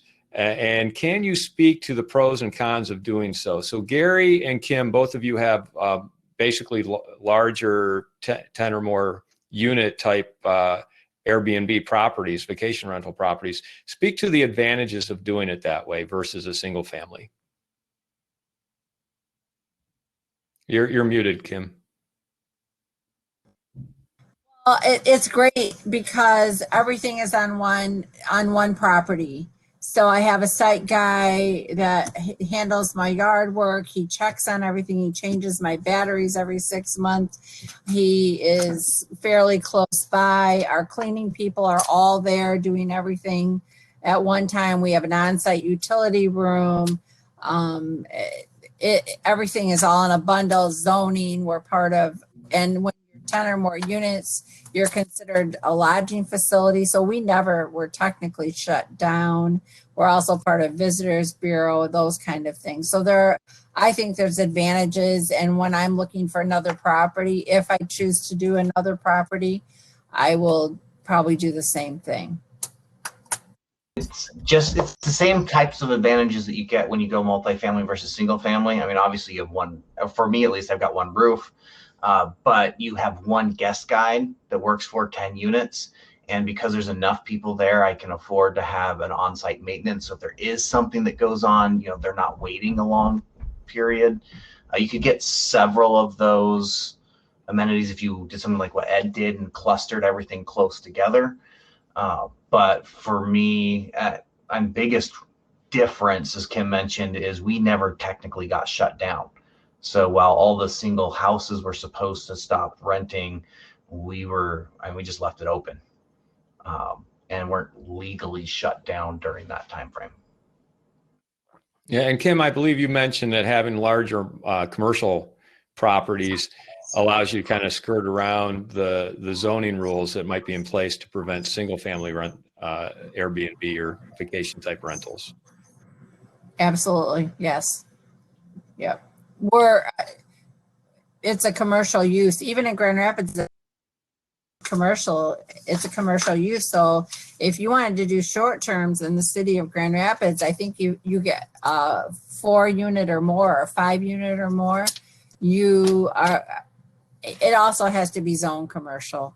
And some of those, there are fine lines. Some of them are put in special use and those kind of things. But a commercial use property solves a lot of, from my standpoint, a lot of issues.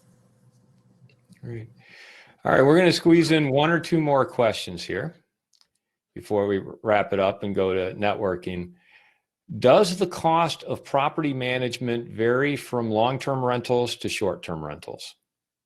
Gary, you're a property manager. Yeah, so it's at least double. There's a lot more work, and then there's some other soft costs that you are actually more expensive. So on a long-term rental, I've got a stable of handymen that I can pull from that are going to be cheaper than calling someone out of the phone book. For a short-term rental, you can't afford to have someone uncomfortable for even a moment, because it will drastically affect your reviews. So we had one where a sump pump went out, and normally you'd say, oh, or sorry, was it the sump pump? There's a backed up toilet. So normally on a backed up toilet, you'd send someone out. If it's in the middle of the night, you're like, okay, don't use that toilet. We had 3 plumbers out that night trying to fix the problem. So when maintenance does happen, which won't be as often, you're fixing it immediately in the middle of the night. So you're going to be paying premiums. There's no wait until the next day. And then your actual management fees, as I said, if you call around, depending on where you're at, if you have a captive audience, if you've got like the Double J Ranch as an example, I think it's like 50% because they require you to use their property managers to do it. If you have a condo on their site, or if you're down in Florida and you've got a condo that has captive, you'll be paying 50% for your property management. For more competitive areas, depending on where you're at, 20 to 25 is about as low as you'll find in my experience. All right, thank you. What type of advice, or what sort of advice do you have for financing your first property for short-term rentals? So again, we kind of touched on that earlier, but specific advice for financing your short-term rentals.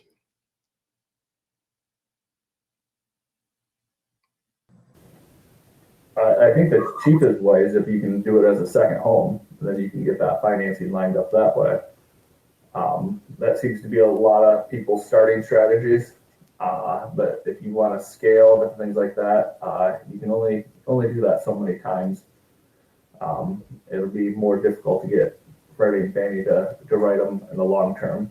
But if you can do that for your first one as a second home, that's going to be the best way for you to get the best financing. Okay, anyone want to add to that? Okay, last question here. This one just rose to the top with 5 votes. Do you have to make your homes ADA accessible?